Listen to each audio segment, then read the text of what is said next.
What will you give in exchange for life? For sure, when life is threatened, one will give everything that he has in order to preserve it. All the possessions, all the money, all the information, the passwords, the usernames, the PIN codes, everything, just to preserve life. In our dangerous world today, when life is being threatened by certain people or a certain group, there are three common things that usually ask for in exchange for life. First is information, second is money, and third is ideology.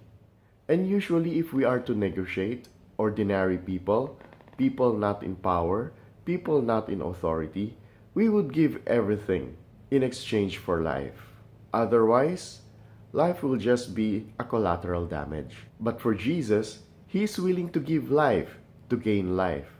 No matter what the cost is, no matter how painful the sufferings are.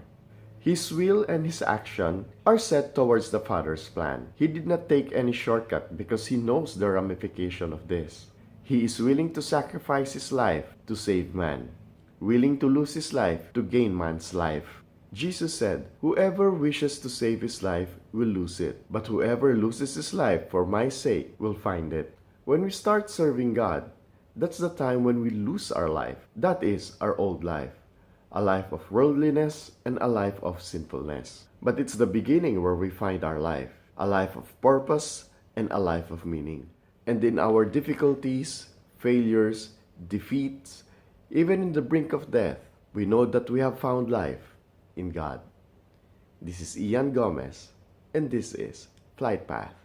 Taking off with God's grace, cruising in God's love, landing in God's mercy.